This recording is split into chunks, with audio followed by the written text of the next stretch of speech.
Friends and ఫ్యామిలీతో weekends కి farm house కి వెళ్ళి ఎంజాయ్ చేయాలనుకుంటే వెంటనే డోసే యాప్ ని డౌన్లోడ్ చేసుకుని బుక్ చేసుకోండి. నమస్తే రమ్మగారు. నమస్తే జయ. రమ్మగారు, ఏదైనా జానపద కథ చెప్తారా? చెప్తాను జయ. అడపా చిరంజీవి గారిది ముసుగు వీరుడు. ఓకే.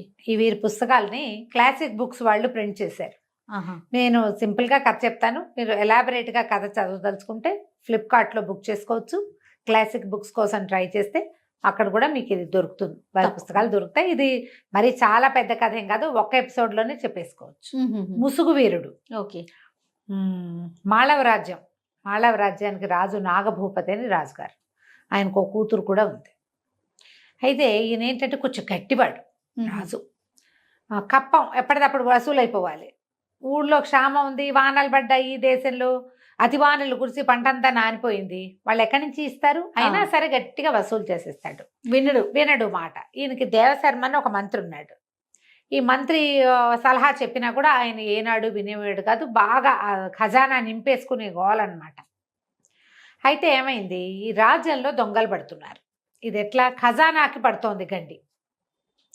ఖజానాలో దొంగలు పడుతున్నారు. ఎవడో దొంగ ఇక్కడి నుంచి కొట్టుకెళ్ళిపోయి డబ్బు ఖజానాలో నుంచి వీళ్ళు ఏ ప్రాంతం నుంచి కప్పని తీసుకొచ్చారో ఆ ప్రాంతంలో పనిచేస్తున్నాడు. సూపర్. అయితే మంచి దొంగ. ఈ దొంగ ఇలా దొంగతనం జరుగుతుంది, ఎప్పుడు జరగలేదు, ఇలా కొత్తగా జరుగుతుంది. కాకపోతే ఇతను మంచి దొంగ. ఇతని పేరు ఏంటంటే అగ్నిముఖుడు అనే పేరున్న. అగ్నిముఖుడు వాడి పేరు అవునో కాదో వీళ్ళకి తెలీదు, కానీ వీళ్ళు అలా పెట్టేసుకున్నారు ప్రజలు పేరు. అగ్నిముఖుడు అని పేరు పెట్టుకున్నారు. ఇప్పుడు మనం తుఫాన్లు వస్తాయి, తుఫాన్కో పేరు పెట్టట్లా? అదే కదా. అలాగా ఈ వచ్చేవాడు ఏం చేస్తాడు, వాడు సైనికులు వాళ్ళు ఏదైనా వస్తే పొగొచ్చేలాగా చేస్తాడు. ఏవో బాల్స్ విసురుతాడు, అక్కడ పొగ వస్తుంది, వాళ్ళందరూ పడిపోతారు, వీడు పని చేసుకుంటాడు. పొగ దేని నుంచి వస్తుంది? అగ్ని నుంచే కదా. నిప్పులేందే పొగ రాదు కాబట్టి అగ్నిముఖుడు అని పేరు పెట్టుకున్నారు. ఓకే. వీళ్ళు కొన్ని ప్రాంతాల్లో కప్పని తీసుకోవద్దు అని వాళ్ళు అడిగారు, కొన్ని ప్రాంతాల వాళ్ళు. అయినా సరే రాజుగారు కప్పాలు లాగేశాడు అక్కడి నుంచి. డబ్బులు లేకపోతే కుదరదని సైనికుల్ని పంపించి కొట్టించి లాగిచ్చి సామాన్లు అమ్మించి మొత్తానికి ఎట్లా కొట్టా డబ్బులు వసూలు చేసేసారు. ఒకరోజు రాత్రి ఖజానాకి చిల్లుబడింది. అతను వచ్చి ఇది పట్టుకుపోయాడు. కరెక్ట్గా చూస్ చేసి ఆ ఊరి పేరు రాసిందే పట్టుకెళ్ళిపోయాడు. ఓకే. అయితే ఇప్పుడు రాజుగారికి చాలా కోపం వచ్చేసింది. ఏమిటి ఇట్లా ఎందుకు ఎలా జరుగుతుంది? ఇప్పటిదాకా అసలు మనం దేశంలోనే దొంగతనాలు లేవు, ఖజానాలో దొంగతనం ఏమిటి, చిన్నతనం, ఎట్లాగైనా వీడిని పట్టాలి. అప్పుడు వీళ్ళు ఒక ప్లాన్ చేశారు. ఏం చేశారు, ఏ ఊళ్ళ నుంచి ఇంకా కప్పాలు రావాలి లెక్క పెట్టారు. ఒక ధవళగిరి, కాంతిగిరి, ఒక 6 ఊళ్ళు. సరే, ధవళగిరి నుంచి బలవంతంగా పట్టుకొచ్చేసేయండి, చూద్దాం వీడేం చేస్తాడు. ఒక ఊరు నుంచి తీసుకొచ్చి పెట్టారు. తీసుకొచ్చి పెడితే ఒక దొంగ, వీళ్ళు చూశారు, అతనికి కాపలా చాలా టైట్ చేశారు. నిండుగా టైట్గా ఉన్న నల్లటి బట్టలు, బలిష్ఠుడైన ఒక యువకుడు ఎవరో గుర్రం మీద వచ్చాడు. గుర్రాన్ని పక్కకి తోలేశాడు, దాని దారిన దాక్కుంది. తను లోపలికి వెళ్తున్నాడు. ఆ ఖజానాకి వెళ్ళే అన్ని మార్గాలు అతనికి తెలుసు. కొంతమంది సైనికుల మీద పడి పట్టుకోబోయారు. ఇతనేవో అగ్నిలోకి గాల్లోకి గోళీ లాంటివి విసిరాడు. పొగొచ్చేసింది. దాంతో అందరూ స్పృహ తప్పి పడిపోయారు. లోపలికి వెళ్ళేసి తీసేశాడు ఖజానా. లోపలికి వెళ్ళిపోయాడు. ధవళగిరి డబ్బులు తీసేశాడు. ధవళగిరిలోనే మొత్తం పనిచేశాడు. ఓకే. రాజు పిచ్చి కోపం వచ్చింది. మళ్ళీ ప్రయత్నం చేద్దాం అనుకున్నారు. మళ్ళా ఇంకా కొన్ని ఊళ్ళ నుంచి పట్టుకొచ్చారు. ఈసారి అబ్బాయి ఏం చేశాడు, ఈ కుర్రాడు ఒక పురాతనమైన దేవాలయం, ఆ దేవాలయంలో బోలెడు బొమ్మలు అవి కూడా రాస్తారు. కొన్ని బొమ్మలు పైకి కిందకి కదిపితే ఆ అమ్మవారి విగ్రహం వెనకాల ద్వారం తెరుచుకుంటుంది. అది కరెక్ట్గా ఖజానా దగ్గరికి వెళ్ళిపోతుంది. అక్కడికి వెళ్ళిపోతాడు. వెళ్ళిపోయి డబ్బు భుజాన్ని వేసుకుంటాడు. అదంటే అంటే వీడికి లింక్స్ అన్ని తెలుసు, వాడికి తెలుసు. వాడికి ఎట్లా తెలుసు అనేది ఎవరికీ తెలియదు. పట్టుకొచ్చేస్తాడు. అయితే తిరిగి వస్తుంటే అతను అంతఃపురం వైపు నుంచి వస్తాడు. అంతఃపురంలో రాజకుమారి కూతురు మెలకుగా ఉంటుంది. అమ్మాయి, నువ్వు ఫలానా వాడివైనా దొంగవైనా అని కనుక్కుని నేను నిన్ను చూశాను, నాతో యుద్ధం చేసి గెలిచి వెళ్ళాలి నువ్వు ఇక్కడి నుంచి అని లాఘవంగా కత్తి తీసేసరికల్లా యువరాణి పేరు స్వప్నమాల. ఆ స్వప్నమాల ఇతను యుద్ధం చేస్తారు. ఆ వచ్చిన అగ్నిముఖుడు స్వప్నమాల ఇద్దరు యుద్ధం చేస్తారు. చివరికి స్వప్నమాల కత్తి వదిలిపెట్టేస్తుంది. అతను ఆ సంచి డబ్బుల మూట పుచ్చుకుని వెళ్ళిపోతాడు. కాకపోతే ముసుగు తీసేస్తాడు. ముసుగేసుకుని ఉన్నావని ఎక్కిరిస్తుంది. ముసుగు తీసేస్తాడు, ఒకళ్ళనొకళ్ళు చూసుకుంటారు. ఆ అమ్మాయికి 19 ఏళ్ళు ఉంటాయి, అతనికి 25 ఏళ్ళ వయసు ఉంటుంది. 25 ఏళ్ళు కూడా లేవు. ఆ ఏజ్లో ఉన్న వాళ్ళు ఒకళ్ళ సత్తా ఒకళ్ళు చూసేసరికల్లా సహజంగానే ఒకళ్ళ మీద ఒకళ్ళకి ఆసక్తి ఏర్పడుతుంది. వీడు దొంగ, దోపిడీకారుడు, ఇంత చక్కగా ఎలా ఉన్నాడు అనిపిస్తుంది అమ్మాయికి. ఈ అమ్మాయి ఇంత నాజుగ్గా ఉంది, చక్కగా నాజుగ్గా తెల్లగా పింగాణి బొమ్మలే ఉన్న అమ్మాయి ఎంత లాఘవంగా ఇంత బదులైన వాడిని కూడా ఓడించడానికి ప్రయత్నం చేస్తుంది. నా వల్ల కాదని భయపడకుండా ఆ అమ్మాయిలో ఉన్న లాఘవము సౌందర్యము అబ్బాయిని ఆకర్షిస్తాయి. మర్నాడు పొద్దున రాజు ఆశ్చర్యపోతాడు, ఎంత ప్రమాదం అమ్మా, ఎట్లా చేసావు ఈ పని నువ్వు అంటే, ఎవరు చూశారు నేను యుద్ధం చేయటం అంటూ. కొంతమంది సైనికులు చూశారు, వాళ్ళ యుద్ధం జరుగుతున్న ఈ కత్తి యుద్ధం ద్వంద్వ యుద్ధం జరుగుతుంటే బెదిరి భయపడి మీ దగ్గరికి రాకుండా ఆగారు. 5-6 సైనికులు నిలబడి చూశారు మీ ఇద్దరు యుద్ధం చేయటం. ఎంత ప్రమాదకరమైన పని చేసావు అంటే, ఈ అమ్మాయి చెప్పింది చాలా లాఘం ఉన్నవాడు అతను, చాలా గట్టివాడు యుద్ధంలో, కానీ మొహం చూసినా కూడా చూశానన్న హింట్ మాత్రం ఆ అమ్మాయి ఇవ్వాల. అక్కడి నుంచి వెళ్ళిపోతాడు. ఆ కుర్రాడు కూడా డబ్బులు పుచ్చుకుని వెళ్ళిపోతాడు. ఆ ఊళ్ళల్లో పంచబడుతుంది డబ్బు అంతా. అయితే ఇతను ఒక గుహలో ఉంటాడు, అతని నివాసం. ఆ గుహ దగ్గరికి వెళ్ళేసరికల్లా అతని తండ్రి లేచి వస్తాడు. తండ్రి ఉంటాడు, తండ్రి మెచ్చుకుంటాడు అనమాట కొడుకుని. వీడి పేరు ఏంటంటే విక్రముడు. విక్రమ్, చాలా మంచి పని చేస్తున్నావు, ఇవన్నీ కరెక్ట్గా ఏ ఊరికి అందించాల్సిన డబ్బులు ఆ ఊరికి అందించేసావా అని మాట్లాడుతూ నీకు ఒక రహస్యం చెప్పాలి అని చెప్తాడు. ఏ లక్ష్యంతోటి నేను ఇక్కడ ఇంత చీకట్లో ఈ రకంగా నివసిస్తున్నానో ఆ లక్ష్యాన్ని నువ్వు తప్పకుండా నెరవేర్చగలవు నాయన. రుద్రసేనుడు ఆయన పేరు, ఈ విక్రమ్ వాళ్ళ నాన్న పేరు అని చెప్తే, ఏమిటి రహస్యం ఏంటంటే, పూర్వం ఈ మాళవ రాజ్యానికి జయభూపతి అని ఒక రాజుగారు. ఓకే. పూర్వం ఈ మాళవ రాజ్యానికి చంద్రశేఖరుడు అనే ప్రభు ఉండేవాడు. నేను ఆయనకి అంగరక్షకుడిగా పనిచేసేవాడిని. ఆయనకు ఒక కుమారుడు ఉన్నాడు, కీర్తివర్మని.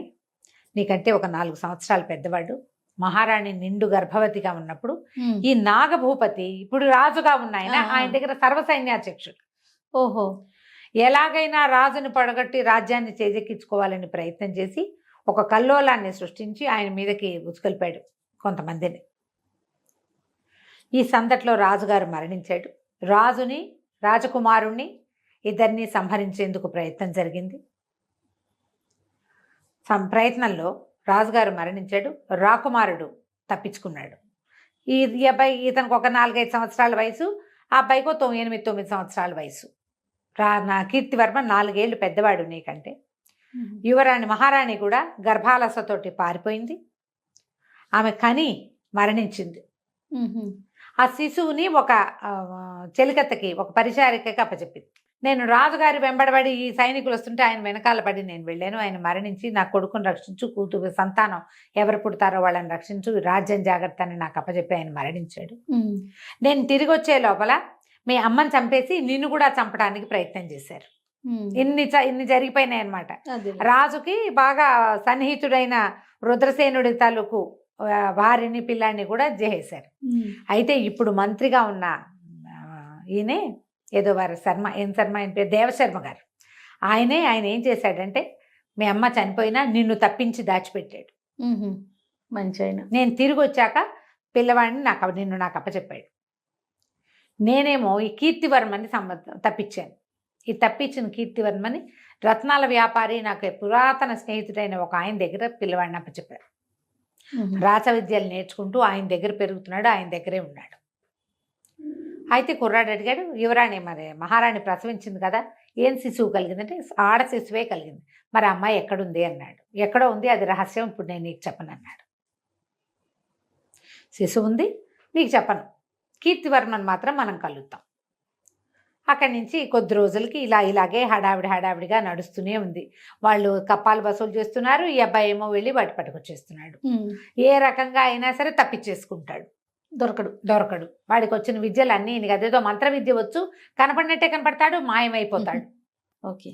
ఇలాగే చెప్పుకుంటున్నారు. సరే, కీర్తివర్మ, వజ్రాల వ్యాపారి ఈయన స్నేహితుడు, తర్వాత రుద్రసేనుడు, విక్రముడు నలుగురు కలిసి కూర్చుని మాట్లాడుకుని మన రాజ్యాన్ని మనం వెనక్కి తీసుకోవటం ఎట్లా.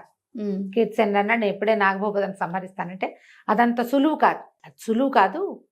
నిదానంగా ఇప్పుడు మన ఎంతమంది ఉన్నారో ప్రజల్లో, మన వైపు ఎంతమంది ఉన్నారు, పాత రాజు మీద ఆకాంక్ష ఉన్నవాళ్ళు, యువరాజు బతికే ఉన్నాడా లేడా అని దిగులు పడేవాళ్ళు, చాలా ఉండదు. ఉంటారు ఖచ్చితంగా. ఉంటారు ఉంటారు. ఉంటారు. పాత రాజుకి ఆంతరంగికులు ఉంటారు, విశ్వాసపాత్రులు ఉంటారు, నమ్మకస్తులు ఉంటారు బొళ్ళత మంది. వీళ్ళలో ఇప్పుడు ఈ ఉన్న సైన్యంలో, తర్వాత ఉన్న అధికారుల్లో మన వాళ్ళు ఎంతమందో ఒకళ్ళతో మాట్లాడుకుని వాళ్ళందరినీ మెల్లిగా మన వైపు తిప్పుకుంటే అప్పుడు తక్కువ సైన్యంతోటే మనం నాగభూపతిని జయించవచ్చు. ఓ అయితే ఇప్పుడు సరే మాట్లాడుకున్న తర్వాత ఎవరి దారిని వాళ్ళు డిస్పర్స్ అయిపోతారు. ఈ విక్రముడు, ఈ అగ్నిముఖుడు పేరున్న విక్రముడు అప్పుడప్పుడు అంతఃపురంలోకి వెళ్ళొస్తూనే ఉన్నాడు యువరాణి కోసం. వీళ్ళిద్దరు కలుసుకోవడం, కబుర్లు చెప్పుకోవడం వచ్చేసింది బాగా.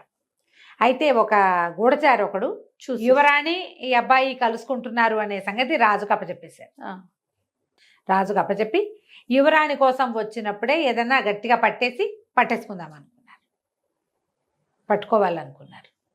వీళ్ళ ప్లాన్ కూడా దానికి తగినట్టుగానే ఉంది. సరే కొద్ది రోజులు గడిచేసరి కల్లా ఒకనాటి రాత్రి యువరాణిని కలవడానికి ఇతను వస్తే అంతఃపురం 4 పక్కలా బంధించేసి ఏ పక్క నుంచి పోతుటే కూడా బయటికి వెళ్ళనివ్వకుండా చేసేసి పట్టేశారు. పట్టేసి రాజ్యసభకి తీసుకొచ్చారు. ఓ రాజ్యసభకి తీసుకొస్తే సరే సభలో నుంచోబెట్టారు. మరణశిక్ష వేస్తానంటాడు అతను. రాజు తల్లి బతిమలాడుతుంది కూతురు, నేను ప్రేమిస్తున్నాను ఇతన్ని, దొంగతనం చేశాడు కానీ సొంతానికి వాడుకోలేదు, ఎక్కడికక్కడ పంచిపెట్టాడు, నువ్వే ఎందుకు ఆ పని చేయలేదు, ప్రజలకు ఇబ్బందులు, నువ్వెందుకు కప్ప వదిలిపెట్లా, అదంతా రాజకీయం, నువ్వు మాట్లాడద్దంటాడు తండ్రి. రాజకీయం పనికి ఒక పద్ధతి ఉంటుంది, మా పద్ధతి ప్రకారం మేము చేస్తానికి నువ్వు చెప్పొద్దంటాడు. ఈ పిల్ల బతిమలాడుకుంటుంది, తల్లిని తెగ బతిమలాడినా తల్లి ఏమీ చెప్పలేకపోతుంది. మరణశిక్ష ఖరారు. సరే మరణశిక్ష వేస్తామన్నారు. అన్నాక ఇతని మధ్యలో నుంచోబెట్టేసరికల్లా ఒక రకమైన టెన్స్ డెవలప్ అయింది. ఈ అగ్నిముఖుడి మీద రాజకుమార్తెతోటి కలుస్తున్నాడు, చేస్తున్నాడు అనేది ఒక చెడ్డ పేరుంది. కానీ వీడికి ఎంత మంచి పేరుంది ప్రజల్లో. అందరికి కొంతకాలంగా వాడు ప్రతి ఊళ్ళోనూ ఆరాధ్య దైవంగా ఉన్నాడు అతను. అంతే, ప్రతి ఊళ్ళోనూ ఈ కప్పం కట్టలేక బాధపడే ప్రతి వాడికి వీడే కల్పవృక్షం. అంతే. ఎవరికి సంతోషంగా ఉంటుంది? యువరాణి అంతఃపురంలోకి జ్వరపడ్డాడు అనగానే ఒక టెంపర్, మన ఆడపిల్లల మీదకి వచ్చారంటే ఒక కోపం రావాలి సహజంగా. ఇక్కడ అట్లా రావటల్లా. అందరికి ఒక సాఫ్ట్ కార్నర్, ఒక సాఫ్ట్ కార్నరే ఉంటుంది ప్రతి వాళ్ళకి. కొంతమంది అతని పక్షం వహించుతున్నారు కానీ ఇక్కడ ఏం అవటం లేదు. దాంతో రాజేమన్నాడు, గట్టిగా ఘోషణ చేశాడు, నువ్వు నా డబ్బుని నువ్వు పంచిపెట్టి, నీ డబ్బు ఎట్లా అవుతుంది అంటాడు ఈ అబ్బాయి. శిస్తు కదా, శిస్తు అది. నీ అంతటి నువ్వు వదిలిపెట్టవలసిన డబ్బు నువ్వు వదలకుండా తీసుకొచ్చావు. నువ్వు డబ్బంతా లోపల దాచుకుంటే నువ్వు ఇంకా రాజ్యం చేసేదేమిటి? అది నువ్వు సంపాదించింది కాదు, వాళ్ళు కష్టపడింది. డబ్బును అందుకు పంచిపెట్టాను, అయినా నువ్వు నాకు శిక్ష వేసేదేం లేదు, నన్ను ఎవరు పట్టుకోలేదు, నేనే పట్టుబడ్డాను అనేసరికి రాజు ఆశ్చర్యపడ్డాడు. నువ్వు పట్టుబడ్డం ఏంటి? మేము ఇంత ప్రయత్నం చేస్తున్నాడు. ఏమీ ప్రయత్నం చేయలేదు, మీ ప్రయత్నం అంతా నేను చేయించింది, నేను ఒప్పుకున్నాను కాబట్టి అని ఈ గొలుసులు వేసి పట్టుకున్నారు.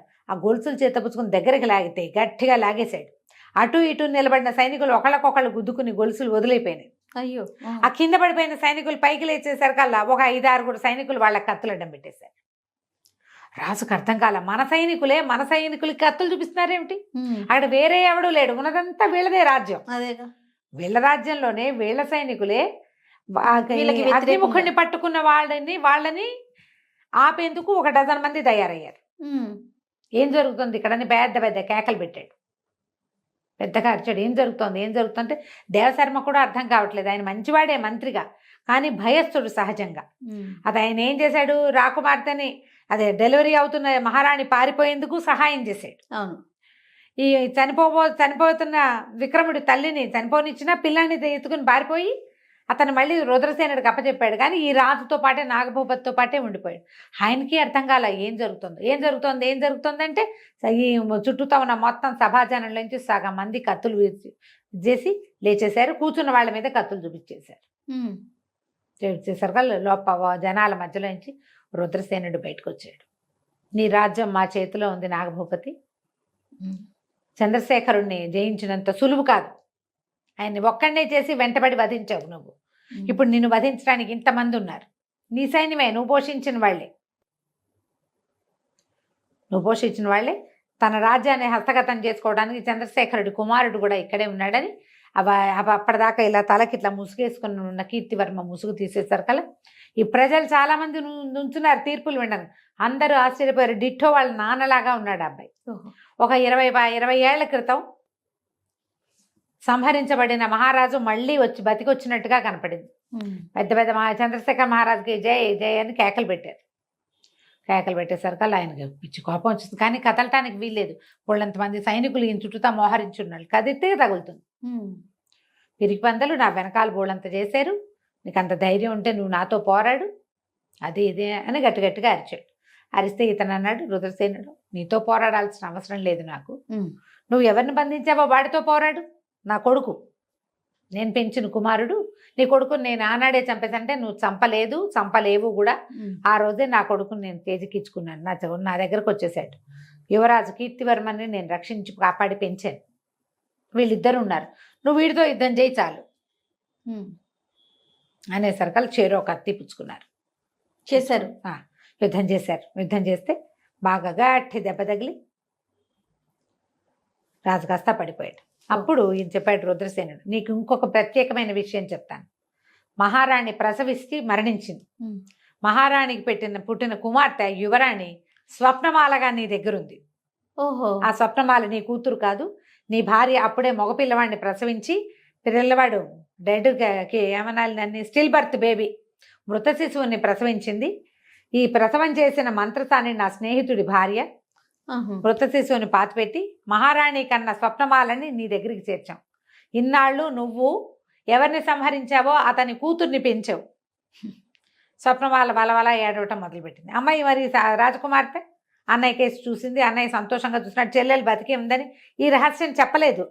స్వప్నమాల యువరాణి అనే విషయం ఆయన ముందు చెప్పలే. అక్కడి నుంచి పరిగెత్తుకొచ్చింది దగ్గరికి. ఈయనేమో నాగభూపతి మరణించాడు కత్తిపోట్లకి. మరణించేసరికి తల్లిని కావలించుకుని ఏడ్చింది. ఇప్పుడు ఏం చేయాలి, ఆయన పెంచింది తండ్రి. చాలా ప్రేమగానే పెంచుతారు కదా సొంత పిల్లలు అనుకుని. ప్రజలందరూ జయ జయధ్వానాలు చేశారు. ఈ నాగభూపతికి అంత్యక్రియలు చేసి తర్వాత ఈ ఎవరైతే వజ్రాల వ్యాపారి కీర్తివర్మని పెంచాడో ఆయన కూతుర్ని పెళ్లి చేసుకున్నాడు కీర్తివర్మ. రాజ్యానికి రాజు అయ్యాడు. సర్వసైన్యాధ్యక్షుడు ఈ అగ్నిముఖుడు అని పేరున్న విక్రముణ్ణి సైన్యాధ్యక్షుడిని చేసి యువరాణిని అతనికి ఇచ్చి వివాహం చేశారు. తర్వాత ఈ ముసుగు వీరుడు కొంతకాలం 1-2 ఏళ్ల పాటు ఇక్కడ చిన్నంగా తిరిగి దేశంలో చాలా ఊళ్ళని సంరక్షించాడు. ఆ ఊళ్ళ సంరక్షణ అంతా సజావుగా జరిగేలాగా ఈయనతోటి కలిసి తన తండ్రి మంత్రి సహాయంతో వీళ్ళిద్దరూ సుభిక్షంగా రాజ్యం ఉండేలాగా కాపాడుకున్నారు. కథ కంచికి మనం ఇంటికి. తప్పకుండా. చాలా బాగుందండి. నమస్తే. నమస్తే.